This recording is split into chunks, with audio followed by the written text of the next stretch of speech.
So thank you very much for joining us. It's really great that we've got new culture connectors, as well as people who've been following us throughout the series.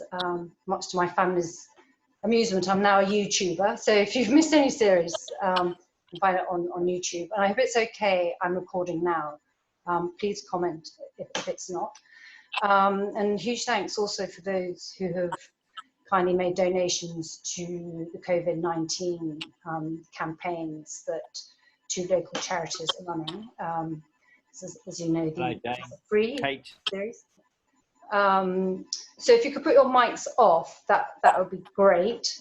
And obviously, if you're speaking, put it on. So just to recap, I also want an excuse to use this fabulous picture that Annie Wingate kindly sent. Brutalism, boy, it's a word that's used for anything from a piece of cake to jewelry on Instagram to these very pioneering modernist buildings. And I really like this RIBA definition, Royal Institute of British Architects. But I do have a bit of a soft spot for them. It's where I met my husband, Guy Briggs, about 18 years ago. So as you can see, the National Theatre is in lockdown. But as Catherine pointed out when we're having an offline conversation, Sir Dennis Lasdon, the architect, didn't consider himself a brutalist architect at all. And then part two last week, we focused on two really important piece of architecture here, but a bit unloved. And then on Catherine's suggestion, we compared them to a shopping centre and a nightclub that unfortunately was demolished. It's on the left here.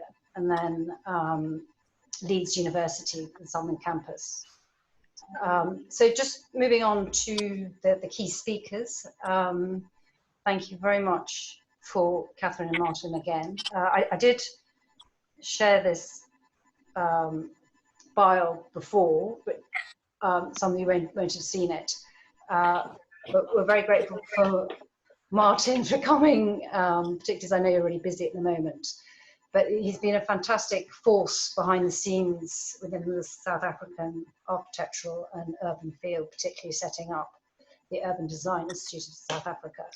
He's an author, he's a speaker, and if you want to listen to some of his design and Dava talks, you can easily find them on YouTube. And also he was taught by one of the great exponents of modernism, brutalism here. I love his work. It ranges from beautiful houses, creche on the right, to major projects. It's the BP headquarters, African headquarters in Cape Town, and then halls of residence here at UCT. And then moving on to Catherine, my dear old friend. Thank you for joining us. And I hope some of you may be inspired afterwards to join the 20th Century Society. I'm certainly very tempted myself.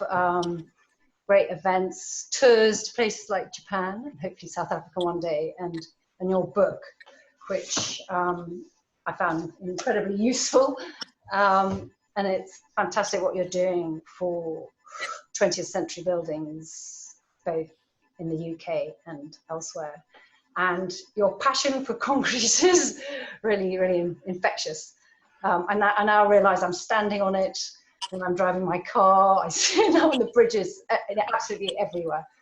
And then I'd like to quickly introduce Gabrielle, excuse my non-existent Italian. And in fact, I traced Gabrielle down from Sinet Tattershall's research into brutalism here because his colleague, Michaela, gave a talk at Slight Smoker 2 years ago about the Good Hope Centre, because they're working on quite a volume about Nervi's work in Africa that will be published early next year, and hopefully they'll be here to launch it.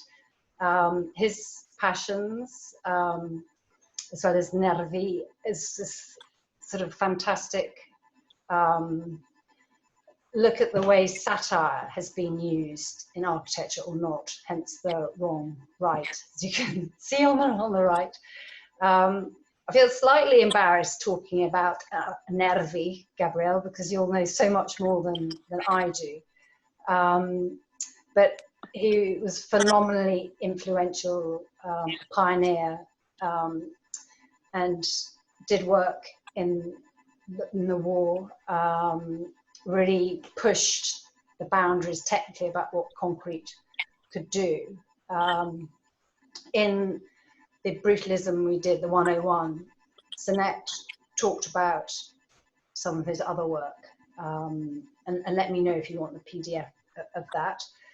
Before I'm going to hand over, I just want a quick overview of the Good Hope Centre. Us Cape Townians will know it well. I'm very grateful for this very flattering picture by Christian Liebenberg, who was an architect in Cape Town and is now in Vietnam. And thank you, Craig, for putting us in touch.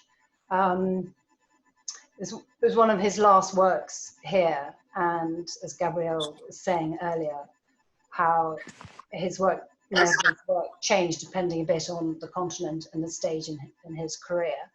And then quickly, I know Martin likes Google Maps. It gives the texture of a city, and Guy does too. So, well, some of you, foreshore here, sea here, mountain here, all the freeways. It's actually here. And then we're going to be talking about the Artscape Centre, which is over here. So it's a reclaimed land. But it gives you a sense of the tricky location of the Good Hope Centre, in the sense that it is next to this District 6 that was bulldozed with the apartheid planning and thousands of residents forcibly removed. It's sort of an in-between area between the centre of Cape Town over here, just beyond the castle, and then gritty Woodstock. So the moment, I go there to the fabric warehouses or the Chinese warehouses, and then you get your tire mended opposite. So it's sort of central, being near the railway station here. But it really suffered when the Cape Town International Convention Centre opened, which basically took away its business of being a place for exhibitions. I wonder, Gabrielle, do you want to talk now about the construction? Or should I just continue speaking? No, it's fine. I can only add a few words about this huge building. When I came across the Good Hope Centre for the first time some years ago, I was surprised by the lack of attention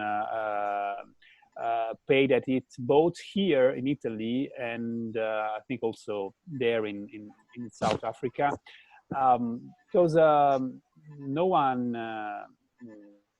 wrote something about the Good Hope Centre. I mean, in terms of an analysis of this building, which has outstanding features in terms of technical features, like it was the largest concrete cross vault ever built at that time. So it has a plan of 80 per 80 meters with these two huge diagonal arches supporting the 900 something precast elements which compose this great roof. So it was an important project for both for Nervi, for his office, and also I think for Cape Town, because besides all the technical features, what is quite impressive, in my opinion, is the double double meanings that he had at that time, since it was, on the one hand, it was part of the urban process that followed the demolition of the District 6, as you have just pointed out. But at the same time, it was, when opened, it became for a moment the symbol of a possible integration, because it was considered a multi-race arena, meaning that it was an arena meant to be multifunctional. And so we have found some articles in Cape Town of about 1977 talking about an arena open for all. So it became not only a technical building, a technical construction, but also the symbol of something going on in that period socially. Well, then the construction is amazing. In particular, I've seen from the inside this great vault. It's typical of Nervi's attitude, approach to architecture, which is, I would say, it's a forerunner of brutalism, because, well, he started in the 1920s building, showing to architects how the reinforced concrete could be beautiful and honest and also economic, when bare, when naked, when uncovered. And so this was a sort of revolution in terms of architecture. And in fact, he was an engineer, so he was able to show architects how to use this material in a renewed way, in a honest way, I would say. Thank you. I confess I popped in this morning after I dropped Anna at school, and it's currently being prepared for a potential field hospital. And so that's the interior, what it looks like now. In fact, it reminded me of Tate Modern, of Rachel Whiteread's sort of box installation. Yeah. And that's looking out to the castle there, and this fabulous roof. I was sent to the basement to ask the manager if I could go in, and it was quite scary, I have to say, quite cold, because it was deserted and it was cold, it was early. But this is slightly cheerier. Those of you who've done the Cape Town cycle ride, the Argus as it was known, would have picked up your bag, your number here. And it's fantastic to see this image of what it was designed to do. It's had other iterations, some fabulous exhibitions, more like installations, and then concerts. Though apparently the acoustics are terrible, and my friends complain there's nowhere to park. As you can see this image, when City decided, probably for financial reasons, that it should be used by a film company, they hired it out to rent it out. It meant that the local community couldn't have their Eisteddfords, they couldn't have their Ramadan, pre-exhibitions, they could have their boxing tournaments there. And so a lot of stink about it being closed to the public. I wondered now, perhaps, Martin, it'd be lovely to get your view on what you feel about the building. Yes, can you hear me? Yes, yes. Thank you. Look, I must confess that it's not my favorite building in Cape Town. I think it's very much an introverted kind of building. It's an arena. It's made for indoor activities. So whether that is, as you said, community involvement and so on, so on. I've had a look at Nervi's other work, and I must say there's some amazing roofs that he did. I was also quite impressed that Renzo Piano apparently says that Nervi is the engineer that influenced him in his work. You know, now one can see it in Renzo Piano's work if you look at it, but it's much lighter and much more transparent.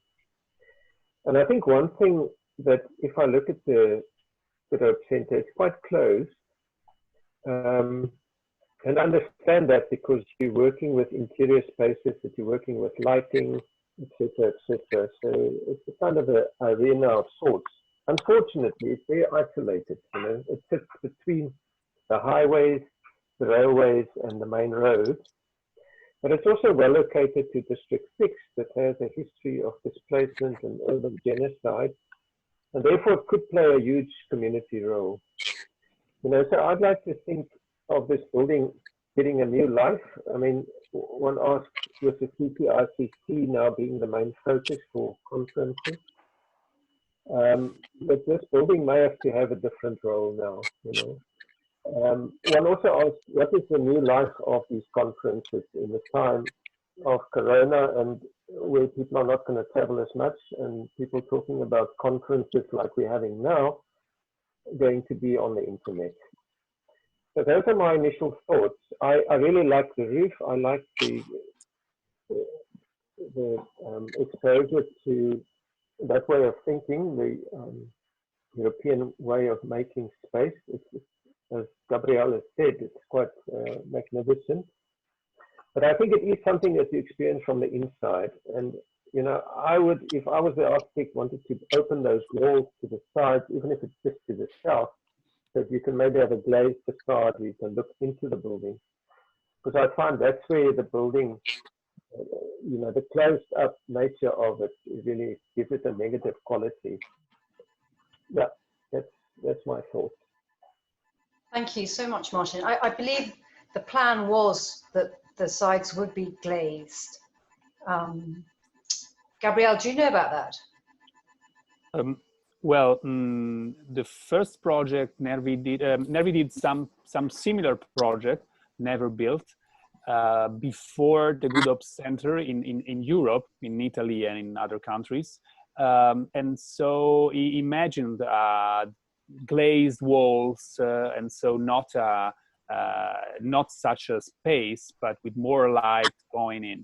The problem, I suppose, was that it was meant to be an arena for sports events and other events, and so they asked for an artificial lighting. So it was not, useful for flexibility, for a total flexibility, having too much light from the outside. This was because all the documents don't ask for natural lighting, but for artificial lighting. So it was a matter of function to be done there. Okay. Catherine, we'd love your views on what some call the hot cross bun of Cape Town. I was wondering whether you had hot cross buns in Cape Town. Exactly what it looks like to me. It's a spectacular building, and I think it's right that, I mean, the real joy of it is looking up at that fantastic roof, isn't it? I mean, Nervi is an immensely influential designer. I can think of, you know, all sorts of buildings in the UK that are influenced by his work and perhaps look quite similar to this.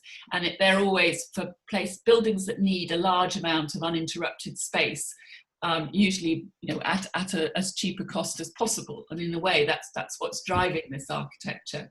So there are buildings.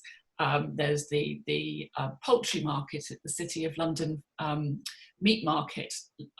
Definitely, I think, owes something to this architecture. And there are a lot of post-war churches that were constructed, mainly, particularly Roman Catholic churches, which I think also make great use of this sort of technology. And and obviously, particularly with the churches, there's a very strong symbolic need to incorporate natural light as well. And so often those are sort of much more, I mean, they are naturally lit or have fantastic stained glass, and that combination with a concrete roof like that can be really amazing. I mean, is it brutalist or not? I probably would say no, but I know that that's, you know, one can argue both ways. I mean, it's a very sort of classical building in some ways. It's very symmetrical, and it's, you know, it has none of that kind of rough cragginess of the brutalist buildings we were looking at last time, or that sense of kind of slightly, not accumulative, kind of put together in stages, kind of assembled architecture. This is kind of incredibly rational single diagram architecture. It's almost like a kind of cross between a clover leaf and a beautiful shell. It's elegant. It's more elegant than most brutalism, I think. But it's an amazing building, and obviously the big challenge now is to find a way of integrating it into the town and city around it, and just deciding, I suppose. I mean, it's great to have buildings that are flexible, but the more different kinds of uses you're trying to combine in one space, the more compromise you inevitably end up with, and you know, it's, I think, kind of deciding how you play off the degree of flexibility against the degree of specificity, and really making something that has a strong character for a specific set of uses. I mean, it's really great that it's got you know, a local community that are proud of it and want to carry on using it. It'd be great for boxing. You mentioned the design museum. I know we're sort of halfway through, but we are, yes. We all know of High Street Ken. Yes. How that's been transformed. The design museum, I think, is really interesting because it's now being done over by a very minimalist architect, so that we are ending up with this sort of spectacular roof, almost a sort of found object within a very pristine, you know, very pared down architecture. Yeah. Great. But just look how beautifully that roof is lit. Imagine how you could do some stunning lighting in the centre, and it would look great. Thank you. Talking of lighting, it's appropriate now to move to the Nico Malan Theatre. That was a hugely well-funded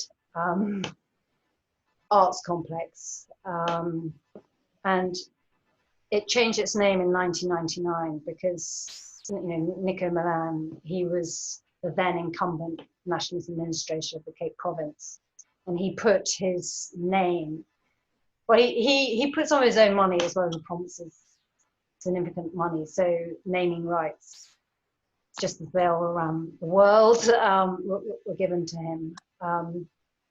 If I do similar to before, I'll just whip through some slides.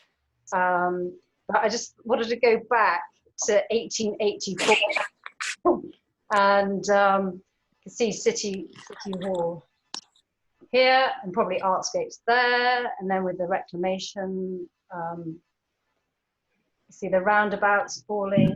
I think these might be Brutalist buildings, but obviously being on reclaimed land, there are huge construction issues, particularly with the sand. And the way they wanted it big as well. I got these off Facebook, Cape Town History Now. And then I wanted to put this one, this lovely one again by Christian Liebenberg from last year, to the side of it. And this is a structure that Martin was involved with. And we'll show later the gardens here. And as Anton pointed out, one has to think of it how Artscape fits with the adjoining buildings, particularly the Civic Centre. But before we do that, I can't resist say Italian, this is you, Gabrielle, Murano chandeliers and a really beautiful tapestry. You can see here. I tried to find out more about the tapestry, including writing to Marlene Leroux, who's the chief executive, and she did reply back to me, but not about the tapestry. So if anybody knows anything about it, please let me know. You can see there are wall-to-wall carpets. The use of electricity is phenomenal. So some of you know the small town of Wellington. When there are productions on, it's equivalent to that market town.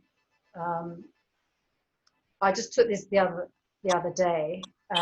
It is of course closed to the public. I love the detailing of the facade and how this Brise Soleil protect the inside, the fabulous tapestry and carpets from the sun.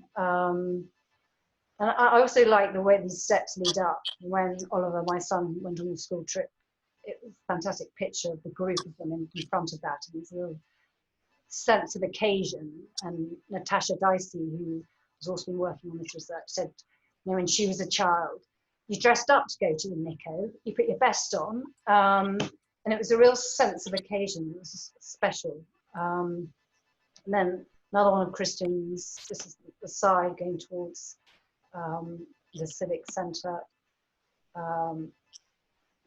Just some shots I took the other day, showing it needs a bit of TLC. And as some of you know, there are plans afoot, still in the planning stage, to do some really nice enhancements to the precinct. And it's going to be a better sort of theatre. And this is in the corner here, and we'll see the garden later. But I think this will go pretty soon. Then this brutalist, modernist feature of raised walkways and connections. Catherine, would you say this is brutalist? Back. I think yes, you could definitely say that was brutalist, but it's also sort of high modernist as well. I think it's. I mean, and I really do love that contrast though between the austerity of the concrete and the richness of the glass and the tapestry. I think that's. I mean, that I think is true of quite a lot of brutalist buildings, and in many cases those sort of more luxurious features have gone missing, and you know that is something I think that puts people off the whole of the architecture. But there's nowhere is there that sort of decorative kind of joy and panache that was always meant to be there to kind of, as part of the overall package. Yeah. Martin, your feelings? Yes, I think these theatre buildings are a bit like university campuses. You know, they're always accessible because there are people going there, and therefore they've got a life. But it's often the life of after hours, and you know, often they have certain festivals where these buildings are used in the day as well. The one thing it hits me is that, you know, the way of making space, and I think it comes out of the report done by Cindy Postelwaite and Andrew Berman and Andre Pence, where they talk about the way in which the space is very much a modernist space. You know, there's concourses that link to the city council and so on. So if one looks at the whole picture, there's a station on the other side. It links to the civic centre, and then you've got this bridge connection to the Artscape. But the Artscape hasn't really become part of the community necessarily, and it is a kind of an elitist place, you know, for ballet and opera and so on. And I think there is a role for that. What I do think there may be an opportunity to do something about this Founders Garden on the other side. If we compare this building to the Barbican in London, that I'm sure Catherine's going to talk more about that, you know, those external spaces are very well developed, and it's part of the vibrancy is that people also live there. And in this part of Cape Town, the functions are very monofunctional in the sense that clearly the city is being changed to residential and parks, but people live sort of outside the city, and the center is very much an office zone. Maybe that's going to change with offices not being that important in the future, with everyone working from home now. We never know. But if you can go to that picture of that garden, which I sent you this morning. Yeah. Okay, that I find is an interesting project. It's a commercial development, a building developed by developers next to the city council. And they did this little garden and public space where people could sit and eat their food at lunchtime and so on and so on. And it's actually very, very well done. You know, it's one of the most refreshing things that I've seen happening in Cape Town, the way in which public space is really celebrated. People could have their lunch hour because a lot of people work in that area. And that kind of thing could maybe be replicated at the Artscape, you know. Something to give it life in that very austere kind of hard surface of modernism. So that's my take on it, but I don't want to carry on too much. I also like the building. I think it's a very simplified kind of brutalism, although I still think brutalism is the wrong word for these kind of buildings. You know, coming from the French, a bit more brute, it actually meant brute concrete. So in a sense, brutalism gave it a total different connotation. And I think, as we said before, Instagram has now made it quite famous. But this is that kind of modernism that we know was done elsewhere in the world. And I think the Barbican, we'll see, is much more successful in how it plays itself out at the urban level. Great. I believe there are plans afoot to have housing. So the Founders Gardens, there's going to be a mixed residential that will include affordable. And it's sort of still very early days, but I feel in time this area will regenerate and be more vibrant. Yeah. So all the ingredients for urbanism is there. There's a garden space, there's a theatre, there's public facility of the council, the station is there, and there's a big public transport hub now underneath that concourse, you know. So everything is there to make it a success. And I think it's a bold for a positive future, unlike the Good Hope Centre that's quite isolated. Great. So we'll now move on to the Barbican, which was Martin's idea very early on when we were speaking about the series. He wanted to compare exemplars here with what's working and not working elsewhere. So the last building I'm going to focus on is the Barbican. And like a lot of these brutalist buildings, it took a long time actually to complete. But I love Queenie in 82 describing as one of the modern wonders of the world, because as you may know, her son, her eldest son, you know, like he called the shopping centre that was demolished a pile of, what was it, Catherine, elephant dung. And the National Theatre, a sneaky way of building a nuclear power station in the centre of the city. Yeah, he was not a fan of modern, well, he still is not a fan of modern architecture at all. Yeah. And I feel that the Barbican's gone through changes in fashion. Apparently in 2003, it was voted London's ugliest building. And what Sir Nicholas said, Sir Nicholas Kenyon, who was the director of the Barbican Arts Centre, he said it took so long to build that when it was actually open, tastes had changed, and of course they've changed again. And I'm really grateful for Annie Wingate, who's going to tell us at the end what it was like, and sending some fabulous pictures and a short clip that unfortunately didn't download for me. And thank you, Gaining Pennant, for these fabulous images too. I just loved the water in particular. Wow, I mean, these are real landmarks, aren't they, for the City of London? Yes, I mean, they're sort of triangular footprints, each of those tower blocks, with that very, very sort of jagged edge from those massive, massive balconies. So they're incredibly distinctive. Yeah. I think just how different they are from a sleek, clad, rectangular tower. They're totally different animal.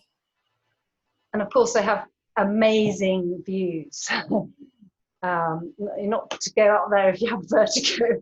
And I love these shots that Annie kindly sent yesterday, showing nature, and then the church, which didn't get bombed, obviously, and is kept, and I think works quite well. What do you feel, Catherine? I think it's lovely. I mean, the church was kept, and also quite a lot of the tombstones from that church have been built into the actual fabric of the 60s and 70s construction. So, I mean, it is something that, and there's a bit of the Roman wall as well that comes into the estate. Okay, hence so it's very much about kind of expressing that continuity, as well as being a totally, very bold bit of new architecture and design. Mm-hmm. The pictures of the landscape are gorgeous. A lot of the planting's been redone in the last few years to make it more sustainable and more drought resistant. And I think it's looking really good at the moment. But it's very, very well looked after. There are very high service charges for all the people living here, and they spend a lot of money on keeping it looking fantastic like that. And I must ask Annie how many times a week they come in and empty the dustbins, but it's quite a lot. That's how you keep things looking perfect and keep all sorts of antisocial behaviour down to zero. It's by putting effort in. Mm-hmm. And then there's some more images from Annie. Love this one. And then, of course, with brutalism, the social aspects has come through as a very strong characteristic and importance. And this gives you a flavour, but also, as Martin was saying, how it works with the arts centre, and again, this sort of utopian vision that we can live near a fabulous library and world-class concerts. And and as well as the arts centre and the residential, there's the City of London School for Girls, there's the Guildhall School of Music. There's lots of things that bring people into the centre and give it that sort of very vibrant life. And the conservatory that you're looking at in the bottom right here, I mean, it's a sort of tropical. There was a fantastic art installation recently that put sort of tiger and other animal noises sort of throughout this space. It was very atmospheric. But but that is essentially a feature designed to mask the bulk of the fly tower of the theatre. So it wraps around the outside of the theatre. And there's loads of attention. I mean, it's a really noisy, dirty, previously bit of the city. And I think the idea of the lake, and we saw a picture of that very robust kind of fountain going into it.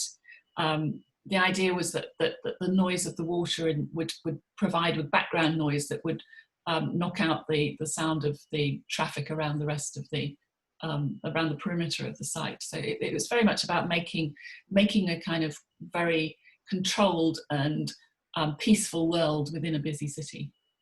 Yeah, and it has 1.5 million visitors now. Yes.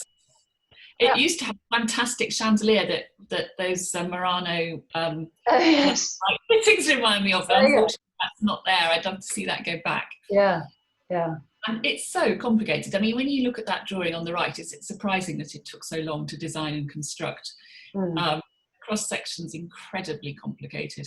There are tube lines, underground train lines running underneath it. There's a massive sewers. There's so much infrastructure that it had to incorporate. So, it was an incredibly ambitious building project. And people complain. Oh, I love this. They've just this has been it's just appeared on the cover of a book about the history of the building, about the archives particularly. So this is a guy bush hammering the concrete to give it that very distinctive rough, kind of almost, I don't know, bark-like effect. So you cast the concrete in a smooth shuttering, and when you take it out initially, you have a totally smooth face with all the sort of fine particles of the concrete migrate to the surface, and it's called a sort of smooth latent coating on the edge, and then you hack that off basically so that you get you know, a craggy, really tactile surface that takes the light really beautifully. But you know, I mean, it's there being done by one guy with a rather, well, he has at least got a mask on and gloves, but I don't think you'd be allowed to do it like that now. You would be very likely to get repetitive strain injury, I think, very quickly from you know, doing that sort of hand finishing. Yeah, so. Amazing. Just wanted to give you a little sneak of an interior that Sonette found online. It's in Shakespeare Town, and so this Japanese theme that sometimes we see in Brutalism. And then you can see another of the towers through the window at the end. And the balconies is something that you mentioned. And I love the comparisons with a ship hull. And the image on the right that Annie sent, to me, really shows that. I almost see canoes there. The quality of the joinery on those windows as well is fantastic. They're really, really heavy timber sections. Okay, that's good to know. Annie, it would be lovely to hear your views, having had a flat there for 2 years and lived there for a year. Yes, I mean, it was, I have to say, was not my first choice to go. I was looking for somewhere to downsize, and it really, the Barbican didn't really come into view until a large sort of a lot of flat hunting, and suddenly my architect said to me, well, why don't you look at the Barbican? And a friend of mine had recently moved in there, and so I thought, okay, fine. And actually it's sort of grown on me, and this last few months, as you can imagine, with lockdown, I've got to know the Barbican pretty well, especially the sort of walking around and the diverse occupants that you come across as you're doing your daily exercise in one direction or in another, or up and down and in and out the gardens that I didn't actually sort of really explore until now. So it has become very much a good choice for me because it's so central. I'm beginning to, I mean, I can't stop taking photographs of the place, actually. It does compel you to, in a way. I mean, that little thing was Macron's visit. Oh, I wondered what. I got the tail end of the red arrows going over, because you can hear, I mean, obviously there's quite a lot of noise from the outside that does creep in, but and for a magic while, we had no construction work at all for a few months, beginning of this year. Now they're all back, so you can hear a lot more going on. But in general, it is a very peaceful, a very well run, incredibly well designed originally. And the only thing you want to do is pull out the insides and start again, which is what I did, which is why it took me so long. But it is fundamentally, it ticks a lot of boxes, and I, you know, I love it really. I couldn't say that a year ago. Now I can. Great. I'm very glad you're a convert, and that living there is what's made you a convert. That's really speaks well of the architecture, I think. Once you get inside somewhere and you look out, yes, you do. I mean, I think memories of really, it's still incredibly windy. And, you know, and I remember coming to the theatre or whatever over the years thinking, you know, cold and concretey and not my scene at all. But actually it's become you know, as you get to know it, it really has become a very special place indeed, I think. My absolute favourite place is in this lake that we're looking at on the left. There is some circular, sort of almost like lily pads, sort of sunken seating areas that you can sit in, and then your head is sort of on the level with the ducks. Yes. And I think that's just magical. Yes. Yeah. And Annie, I know you had to go through quite a process having the interior of your flat approved. Can you just quickly mention about that? Yes, well, fundamentally, I think it was 2001 that the Barbican became a listed building, and you cannot touch the exterior, i.e. the shell of whatever you buy, but you can, because everything inside is considered sort of a partition, you can pull those down, and you have to get permissions, you have to put all the plans in, you have to find the builders that are going to do it, everything has to be approved, of course. And I think that's what the Japanese conversion that you said, one of the first ones I ever saw was actually by, I think, a Swiss architect. I mean, there are hundreds of architects living here anyway. It does seem to be the big attraction, and really you wouldn't recognize what mine was original. I think the person I bought from, it was in probate, and I think she'd lived here from the very beginning. So everything was the original, kitchen, bathroom, you know, and everything was fine. But it just, I was not going to live in a museum. I needed to have mod cons. So we pulled everything out and we put it all back again in a slightly different order and squeezing a few more bits and pieces. And so now I have, you know, two bathrooms instead of one, and so on and so forth. And the kitchen is workable, up to date, and future proof for me, you know. But it is very well run, and I think, you know, the City of London has always had the extra money to go the mile of getting everything sorted, and the estate office is on the site. If the lift breaks down, they mend it, you know, which you don't get. And Catherine talked about high service charges. Yes, they're a bit eye-watering, but you do get something for it, and it's certainly no less. It's not much more, let's say, or even sometimes less than the new builds that I looked at, and really which had, you know, nothing to offer apart from being maybe on a canal or something. But this you didn't have to do much beyond that. So Anne, when you took out your interior, I know there's a system to kind of recycle original features. Did that happen? Yeah, I'm afraid it did. Down to even taking the bath out, which is a huge event because it's one of the biggest baths I've ever seen and incredibly heavy. But they took it away at some point. Right. I don't know how. Living again in another flat. Yeah. Say again? I did. And is there still the rubbish chute? I remember when I came to see you. The Garchi has gone. The Garchi, I took my Garchi out, but there are other people in the block that still have Garchis, which is this huge sort of rubbish disposal, early disposal that you put everything down the sink, including bottles and cans and everything. So it took up a lot of room. Needs quite a lot of maintenance and doesn't fit in nowadays for me. Anyway. That I must take my old. Someone needs to switch off their mic, and of course the kitchens and bathrooms are internal, which is quite common. Exactly. No, you can't do anything. You can't do anything to floors, or because there's underfloor heating. Well, it's a form of night storage heating.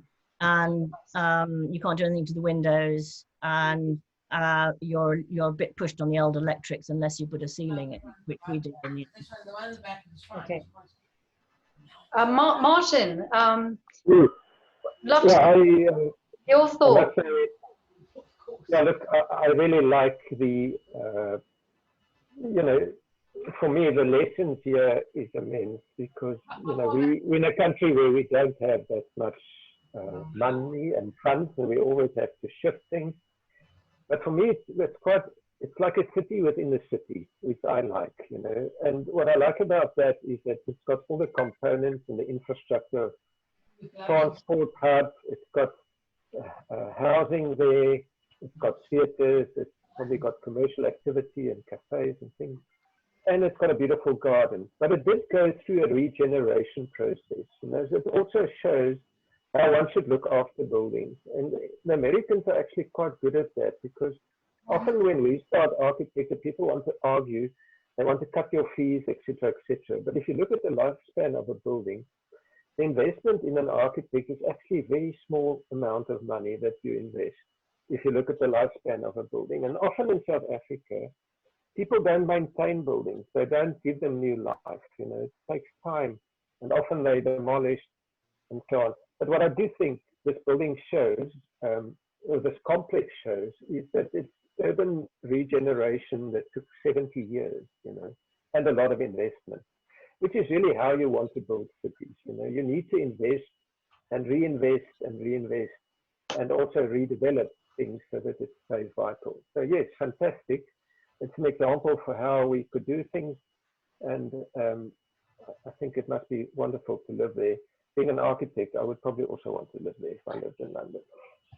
It has a really good conservation management plan, which is a document that explains why it's special architecturally and historically, and you know, how it should be maintained and looked after, and sets out the parameters for what sort of alterations might be allowed and what might not be. And that's online, it's publicly accessible. So it's a good example of that. And I've been doing some work with the Getty Conservation Institute in Los Angeles, who've been giving out grants to people all over the world for conservation management planning of post-war buildings. And we've had them, all the people who've been successful at getting those grants have come to London each summer, and we've done a lot of workshops with them. But I've also taken them each year to see the Barbican. And it's interesting because, you know, even although most of them are really familiar with it from illustrations and photographs, I think just the sheer scale and the quality of light you get there, it impresses people, you know, more than they expect when they actually get there. I work right next door to it, and I love walking through it. Great. Well, let's move on to the last and final and quick bit. I don't want to put you guys on the spot, but Catherine, I'd love your concluding thoughts. And I pinched this image, as you probably know, from the 20th Century Society's Facebook page. It's the foyer of the Queen Elizabeth Hall. Yes. Yeah, this is part of the South Bank Centre, yeah. So next to the National Theatre, where you showed the image of earlier. Yes. Yes. And recently refurbished.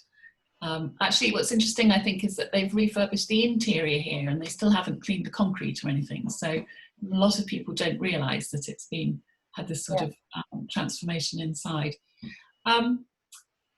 Yeah, I mean, I think that we've, in the UK, we have got to the point where brutalism is no longer kind of the butt of everyone's jokes, and that although it's still controversial, it's got a lot more respect than it would have had 5 or 10 years ago. Mm-hmm. And it's also seen as something that is, you know, that we have a unique take on, that there is something interesting specifically about British brutalism. So on the whole, I think we've turned a corner and we're moving towards conserving these buildings. But it's been a tough journey, and a journey where we've had to learn a lot about, you know, about concrete restoration in particular, and about kind of explaining to people why these buildings are important, and humanizing them. I mean, making them places where people can get in easily, where you know, where people feel comfortable to come at all times of the day, integrating cafes, and thinking about sort of route finding through the buildings and how they link into the city. The Barbican used to be absolutely notorious as a place where you stepped in at your peril and might never re-emerge, because it was so confusing. Yeah. So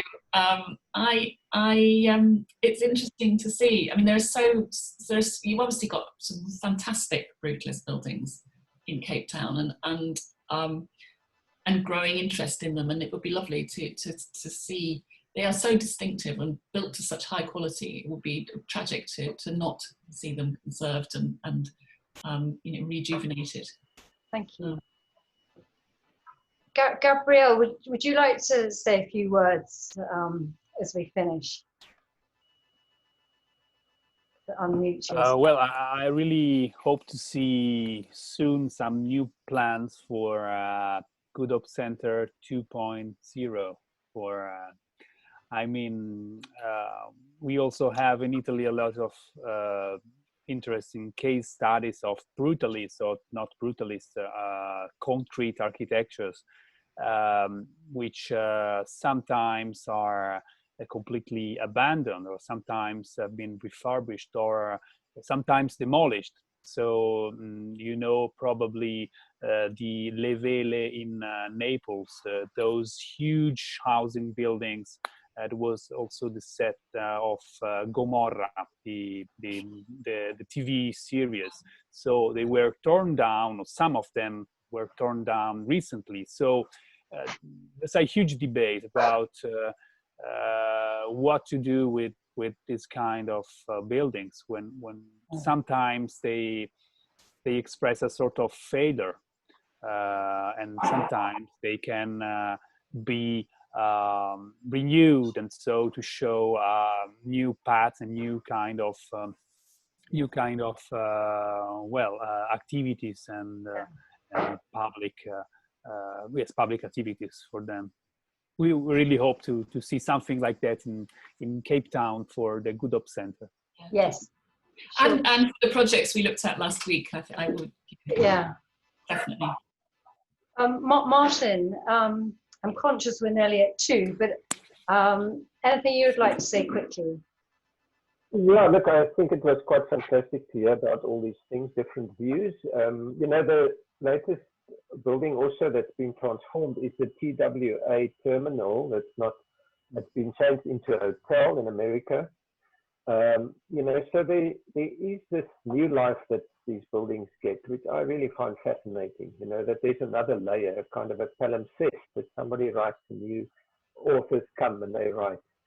And I've lately been in Sydney, in Australia, and that, you know, that building of Utson there, it's also this kind of sculptural quality, a fantastic building, and the way it makes space, and also going through a rejuvenation process now.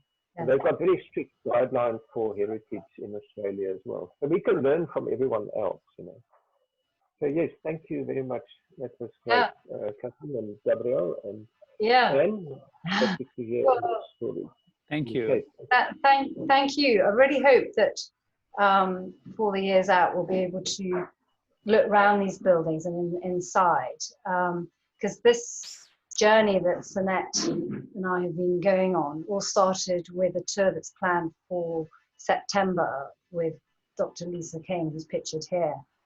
It starts at Artscape, but we hope to not just stick around Cape Town for the tours, but also go to the Winelands and Pretoria there. Just want to say I'm delighted that next week, given the huge interest in Brutalism, that an architect and academic, Albert, has kindly agreed to give a talk looking again about how the state here and universities used Brutalism. So I hope you'll book with that. That's sort of fresh off the press. And so it just remains for me to say, excuse my Italian, grazie mille to Gabrielle, and also Catherine. Grazie a voi. You mean wonderful, Martin. I hope to meet you in person before too long. I know you like cafes. And Annie, thank you as well, even sending through an edit first thing this morning. And thank you for tuning in. Hopefully this will be on YouTube. Please spread the word. I also want to thank Guy and Tricia, who's come in specially, our housekeeper. And really hope to see you again soon. And as I said before, feedback's hugely appreciated, constructive criticism always welcome. And thank you again, and thanks Sanette for your amazing support. Sanette, are there any comments you want to share with us? Are there any questions. I'm conscious it's spot on 2. So obviously, if you need to slip away, that's fine. Yes. Can you hear me? Yeah, you're quite echoey. I can hear you. There were quite a few comments previously about the Good Hope Centre, where Anthony made the comment that it's ironically named the Good Hope Centre, given it was on the border of destruction of District 6. And then Richard Gilbert said that... I can't hear you very well. Can you not hear me? Oh. No. Maybe whoever commented on the Good Hope Centre, if you want to unmute yourself. I'll unmute everyone if you want. Or just unmute yourself. Yeah, any comments or questions? Somebody's asking about how you access, oh no, that's the access the garden in Cape Town, I think, rather than the Barbican one. I think. Okay, access to Founder's Garden by Artscape behind. That you can't get to unless you're visiting Artscape. And then the lovely garden that Martin talked about, you can. It's near Food Lovers and Seattle Coffee, I think. Martin, do you want to comment on that? Yeah, look, I think we've got another reality here, you know, especially now you see it, where the cities all over the world are become ghost towns and so on. A lot of people sleep under bridges, and, you know, I know in the UK they talk about it rough sleepers. There's a lot of rough sleepers here, meaning that people without any houses, you know, and we've got a big crisis in South Africa with that. So how are we going to change that, I think, is very important. How are we going to bring people to live inside our cities? Because through bad planning and apartheid planning, our country has become very suburban, almost like America, where there's highways connecting all the suburbs, and even the poor have to live in suburbs. So they tend to spend all their money on traveling, you know. So a lot of people survive by living under bridges and so on. And we definitely need to bring housing into the equation. You know, how are we going to do that? That's a challenge of the future of South Africa, of South African cities, I think. Any other comments or questions before I close the meeting? Sorry, I can't see the comments. So thank you, Catherine. Can you now hear me? Yeah. So now you're very echoey. Oh, I'm not sure how to fix that at this stage. Don't worry, I can hear you. And anything you want to add before we finish? I see that Richard Kilford asked if the Customs House building on the Cape Town foreshore is still earmarked for demolition. Not sure if I don't know if the Customs House at the foreshore is still earmarked for demolition. So, sorry, Richard. I think everything post-COVID's changing. Yeah. And then Craig said that the My City bus terminus was a great use of unused space. Just made that comment. Thank you, Craig.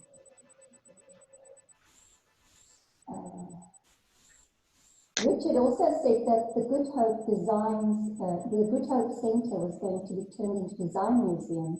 There was a proposal in 2015 about that. Not sure if anyone knows about that. No. Okay.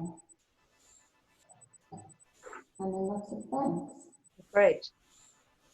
Okay, well, huge thanks again. I have to say, when I have been going around, it's opened my eyes, and I was just like looking at some Edwardian buildings while I was waiting at the traffic lights, the robots, and the plasters and detailing before that I quite liked around the book lounge. I suddenly thought, oh, that doesn't appeal to me so much anymore. Either or. And I'd love thoughts on what the next architectural series could be. So as I mentioned, Catherine, before I was thinking perhaps Art Deco and the precursor to modernism, and this sort of pared down classicism. So very much open to suggestions, and I'm also really grateful for people who've been helping me monetize, and I'm very excited about CPD points, about architects can be asked questions, given a test afterwards, see what they've learned to get points. So just to finish off, huge thanks and look forward to keeping in touch. Bye. Bye. Thank you. Thank Bye. you. Thanks, Kate. Thank you. Bye-bye. Have a good day. Bye.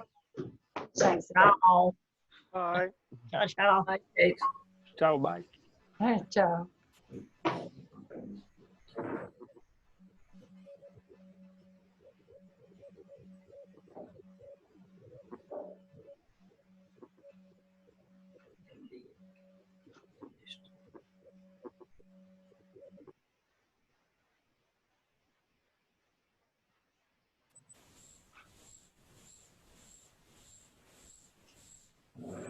Albert, what did you think? It was brilliant. I'm loving these discussions. Oh, good. Yeah, I'm just very a lot more interested in how design and style is influenced by ethics and by time in a phenomenological sense. In other words, how does the culture, and particularly the counterculture of the 70s, the South African government opening up to television, new media for the first time, have impacted the way that we experience these buildings and understand them. And really, they were very revolutionary in the sense that they were the first expressions of a kind of anti-apartheid movement amongst designers. So that's quite interesting, actually. Yeah. And a vantage point that that's not really been addressed so far. So I think next week I'm going to stick quite closely to my script, because it's such a segue from what we've seen so far, which is an open discussion about how we see these buildings today, whereas mine is a historical trying to put it in the context of the 70s and understanding it from that viewpoint. So going to be quite different. You know, I'm going to go into the Broederbond, which was a secretive Afrikaner organizations that controlled the architectural profession, on the Estado Novo, which was this style in Portugal, which was a neo-fascist style. How modernism split before the Second World War into a kind of right-wing modernism, which kind of died with the Second World War, except in South Africa, it was kept alive artificially via apartheid, because we had a right-wing government. So it's going to be, you know, yeah, it's those kinds of things. Okay, lovely. Thank you very much. Cool. Once again, thank you everyone, and do comment and keep in touch. Bye.